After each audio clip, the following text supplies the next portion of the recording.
mengatakan bahwa putusan ini bukan putusan yang terbaik, kalaupun dikatakan putusan jelek, ya.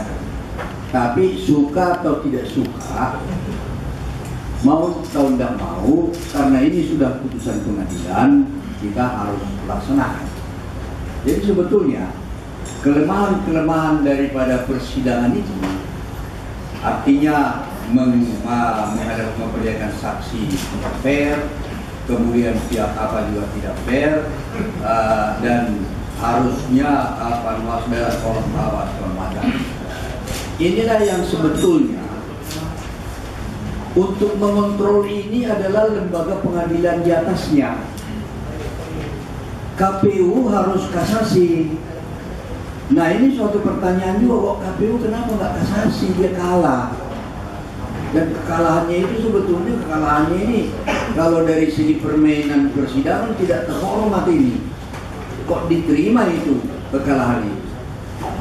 Kedua juga, biasanya dalam hal-hal yang seperti ini, kalau di PTWN itu ada tergugat dua intervensi. Kalau di Mahkamah Konstitusi disebut pihak terkait. Ada pihak terkait dari penggugat dan ada pihak terkait dari tergugat. Nah, ini kan tergugatnya KPU. KPU ini sebetulnya tidak terlalu berkepentingan di sini. Dia hanya menjalankan program segala macam, anggaran keluar, beres, honor tinggi, selesai. Masalah hasilnya dia tidak begitu berkepentingan. Yang paling berkepentingan adalah pihak-pihak yang sudah masuk dan dibenarkan dan diterima, jangan sampai terganggu dia gara-gara ada gugatan itu kan. Nah, kenapa kok nggak dimasukkan orang itu sebagai pihak terkait? Kalau dimasukkan dia sebagai pihak yang terkait, kalau KPU pasif tidak mau kasasi, beliau pihak terkait ini bisa kasasi. Siapa pengacaranya ini? Harusnya pengacaranya sudah mengantisipasi dari awal untuk melakukan itu. Tapi karena nggak ada dan bukan pihak yang bisa mengarahkan kasasi, itu harus yang masuk dalam pihak, apakah sebagai pihak intervensi, apakah sebagai pihak terkait dan sebagainya. Jadi betul ini kelemahan-kelemahan itu ada, putusan-putusan itu ada, cara pemeriksaannya, cara persidangannya. Harusnya kalau memang sudah level masuk melanggar kode etik, dihadiri oleh komisi yudisial, dan komisi yudisial itu menyatakan bisa memperlemah putusan itu. Tapi ini tidak ada terlibat soal kode etik dan profesionalitas juga. Masalah tidak menghadirkan ini tidak bisa juga dalam kode etik, profesionalitas juga termasuk. Ini tidak menjadi dipersoalkan.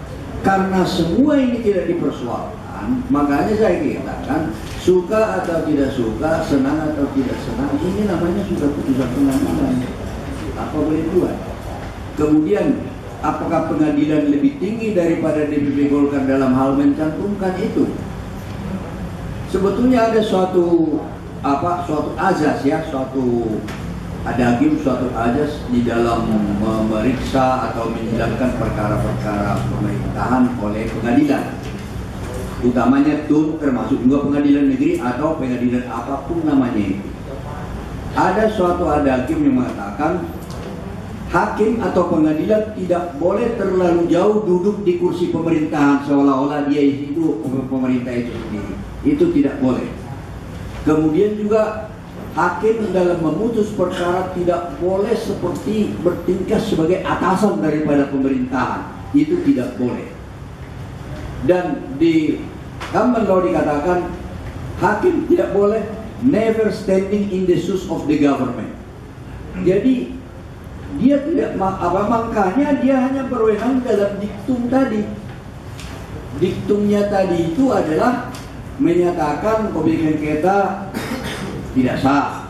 Kedua, memerintahkan mencabut. Kenapa dia memerintahkan? Karena undang-undang. Jadi yang memerintahkan itu bukan hakimnya, undang-undangnya, undang-undang acaranya. Kalau dia pribadi nggak boleh. Kemudian memerintahkan untuk menerbitkan. Cuman misalnya karena dalam diktum dia hanya mencantumkan gitu, dalam pertimbangan sebetulnya dia harus uraikan bagaimana cara-caranya untuk membuat penerbitan yang baru itu. Harus dijabarkan secara detail penerbitan yang baru itu supaya bisa bermuara kepada penerbitan yang dalam diktum itu. Juga misalnya pencalonan yang resmi harus ini, jadi tetap juga DPP nanti dia harus dalam pertimbangan supaya DPP memberikan calon kepada pendukung ini, ya, mendukung ini untuk dimasukkan sehingga syarat administrasi itu terpenuhi. Itu sebetulnya dalam pertimbangan harus di cover dari pihak sebelahnya. Jadi harusnya mestinya DPP partai ini kan harus dipanggil. Ada nggak dipanggil? Dalam persidangan, tapi nggak muncul dalam apa? Dalam putusan. Lalu saksi yang dibatasi itu melarang ada pihak intervensi. Ini kan kesalahan-kesalahan fundamental sebetulnya dalam beracara. Nah, ini yang dicatat dengan baik oleh teman-teman semuanya.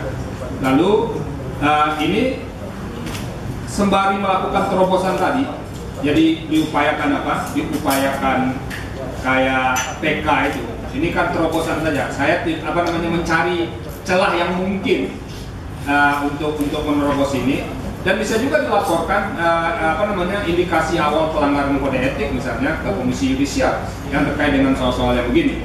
Nah, oleh karena itu, misalnya kalau hakimnya mau mengadili secara fair, mestinya pihak intervensi itu tidak boleh dilarang. Kenapa? Karena pihak itu pasti akan terkait kepentingannya secara langsung dengan putusan. Itu yang pihak terkait.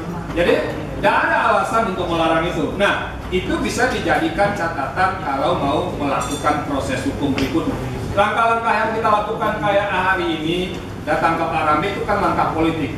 Secara hukum saya mendorong teman-teman tuliskan secara baik kejanggalan-kejanggalan itu, lalu itu yang dijadikan pertimbangan untuk mengajukan PK. Jika perlu, substansi PK itu dibuatkan juga surat ke Ketua Mahkamah Agung, biar Ketua Mahkamah Agung juga bisa tahu soal-soal yang begini. Di samping disampaikan ke Ketua Mahkamah Konstitusi.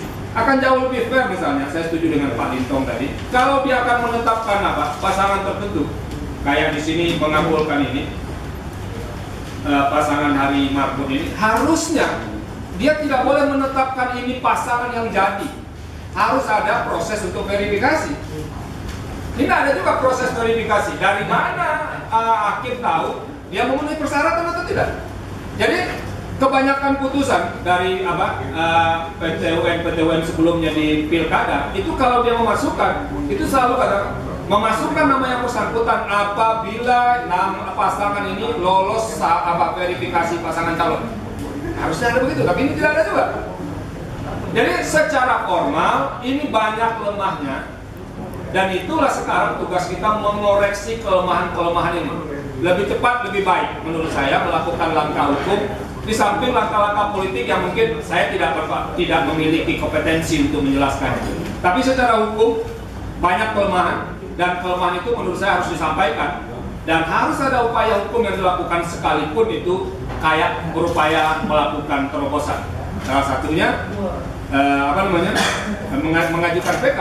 Kalau saya ditelepon misalnya dan masih dalam rentang kemungkinan mengajukan kasasi, saya akan mengatakan KPU harus berikhtiar melakukan kasasi, walaupun implisit tidak mungkin karena itu hanya untuk peserta pemilihan kepala daerah. Tapi karena ini ada kesalahan yang fundamental, ada alasan kuat untuk mendorongnya ke level yang lebih tinggi. Saya punya pengalaman, Bapak Ibu sekalian, saya termasuk orang yang ikut mendorong. Dalam pertimbangan juga dia harus sebut itu. Sehingga di saat ada multitafsir di diktum, bisa baca penjelasan di dalam pertimbangan. Itu baru putusan yang benar. Namun secara langsung dia udah kasih jawaban begitu. Saya kira memang logikanya begitu. Ini hanya tambahan yang diperintahkan. Hanya berbahan. Oke. Saya kira begitulah dulu. Nah, sekarang begini. Ini ada penjelasan dari Ketua PT UN, dan ini aja didesakkan kepada KPU. Jadi artinya kalau ini diikuti, itu akan ada 5 pasangan calon. Karena di amarnya itu, ini saya rujuk amarnya, menerbitkan kembali keputusan Komisi Pemilihan Umum tentang umum Gumbang Hasundutan tentang bakal pasangan calon. Berarti belum calon, bakal pasangan calon. Nah, kalau dibaca dari apa ini? Jadi belum calon, masih bakal pasangan calon. Jadi masih memerlukan verifikasi. Begitu ya? Nah itu. Jadi sekarang sudah ada ini. Menurut saya yang perlu sekarang didorong KPU kabupaten itu datang ke sana. Sekarang sudah dibuka oleh ketua PT Tunnya mendiskusikan, dan ini sudah ada tertulisnya eksplisit. Kalau baca ini itu 5 bakal pasangan calon jadi. Kalau baca ini, jadi yang 4 yang sebelumnya ditambah dengan yang diputuskan ini. Nah nanti yang verifikasi yang akan menentukan. Jadi sekarang ruangnya sudah dibuka oleh Ketua Pengadilan Tata Usaha Negara, Tinggi Tata Usaha Negara. Lalu kemudian KPU lah yang menurut saya datang ke mendiskusikan lebih lanjut dengan PT Tun Medan. Ya, saya tambahkan sedikit lagi Pak ya. Ini tahapan daripada eksekusi menurut pasal 116 itu pertama adalah sukarela. Kemudian kalau sukarela, tolong Pak, ini menjawab pertanyaan Bapak ini ya. Jadi pertama adalah tahapan sukarela. Kalau sukarela ini tidak jalan, baru nanti minta eksekusi kepada pengadilan, yaitu PT Tun, ya kan? Nah, mungkin ini yang dilakukan oleh KPU ini baru level sukarela dengan menafsirkan sendiri putusan ini. Nah, pihak yang merasa dikalahkan boleh menulisi lagi, memohon kepada PT Tun, mohon dieksekusi putusan ini, karena yang dilakukannya itu belum eksekusi ini, baru sukarelanya dia dengan penafsiran dia. Nah, eksekusinya itu sudah ada dalam tadi jadi supaya surat eksekusi itu, karena di PT Tun itu eksekusi hanya surat-surat aja, beda dengan perdata membawa polisi, membongkar rumah segala macam, nggak ada itu. Eksekusi real namanya. Kalau eksekusi di PT Tun itu eksekusi administrasi hanya melalui surat. Nanti kita minta dalam eksekusi, memerintahkan eksekusi itu kepada pihak KPU dengan mencantumkan pengertian tadi bahwa 4 tambah 1 bukan menjadi 3, jadi tambah 1, menyediakan 1. Nah, itu harus dikompletin dalam perintah eksekusi oleh PT WN itu. Jadi dimohon aja surat resmi eksekusi. Yang dilakukan ini belum eksekusi itu, baru eksekusi sukarela namanya, volunteer.